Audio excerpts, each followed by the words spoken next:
Shalom, puji Tuhan, kita kembali lagi ada di hari ini. Mari kita berdoa. Terima kasih buat hari baru yang Kau rahmati. Kami akan melandasi dengan firman-Mu kembali. Mohon hikmat pengertian Roh Kudus dalam nama Tuhan Yesus. Amin. Bapak Ibu, firman Tuhan kita terambil dalam Yohanes 13 ayat 18.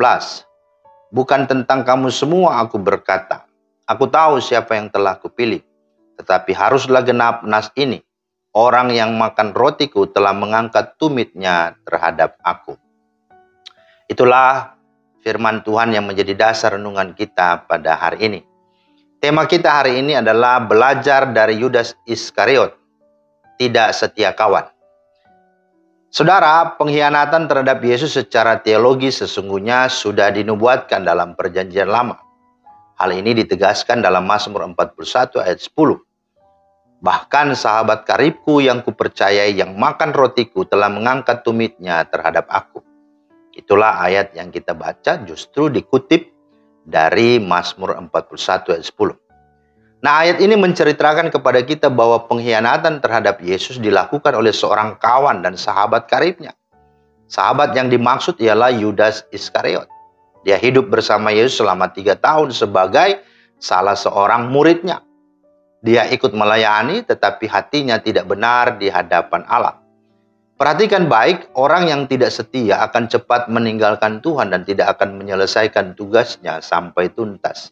Seperti Yudas, dia meninggalkan perjamuan malam pada waktu itu padahal acara belum selesai. Dalam Yohanes 13 ayat 30. Nah, orang yang tidak setia kawan itu dibenci Tuhan karena ia lebih memilih menjadi sahabat dunia ini daripada Allah. Yakobus 4 ayat 4. Hai kamu orang-orang yang tidak setia, tidakkah kamu tahu bahwa persahabatan dengan dunia ini adalah permusuhan dengan Allah? Jadi barang siapa hendak menjadi sahabat dunia ini, ia menjadikan dirinya musuh Allah. Amsal 18 ayat 24a berkata ada teman atau kawan yang mendatangkan kecelakaan. Dan memang ini benar. Dengar dan perhatikan baik bahwa banyak orang bisa jatuh dan candu narkoba bukan karena musuhnya, tapi karena kawannya. Banyak rumah tangga Kristen berantakan mulai dari berselingkuh hingga sampai bercerai bukan juga karena musuhnya, tapi karena kawannya. Banyak orang percaya yang tertipu, dikhianati, membunuh dan berbuat jahat terhadap sesamanya juga bukan karena ada musuhnya, tapi juga karena kawannya. Karena itu hati-hati orang-orang seperti ini. Diibaratkan seperti serigala berbulu domba atau serupa malaikat terang. Maka dengan kebenaran dan kenyataan ini, yang harus kita lakukan adalah yang pertama, mari pilihlah teman atau sahabat yang akan dapat membangun iman dan karaktermu. 1 Korintus 15:33 berkata, pergaulan yang buruk merusak kebiasaan yang baik. Yang baik itu bagaimana dan seperti apa?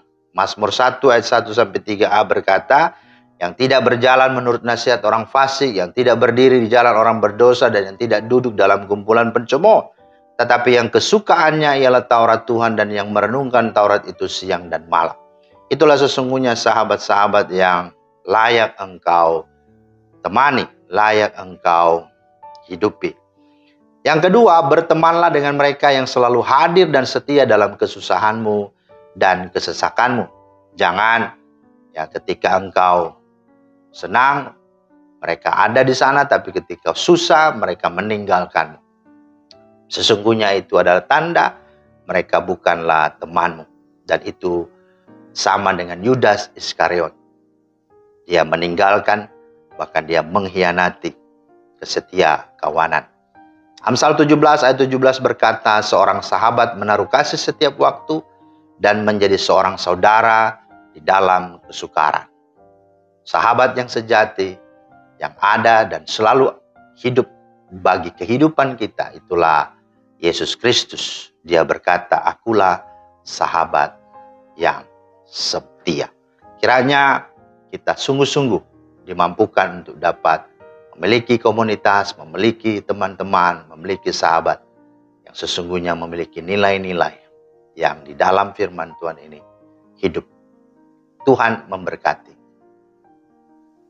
Bapa di sorga, terima kasih atas firman Tuhan yang mengingatkan kami, belajar dari Yudas, agar kami sungguh-sungguh menjadi pribadi yang betul-betul bersahabat, setia kawan, dengan tulus, dengan murni, dengan membangun kehidupan iman, karakter yang baik, tapi juga ada dalam suka duka, dalam berbagai hal, untuk betul-betul kasih Kristus nyata di dalam setiap kehidupan persahabatan kami.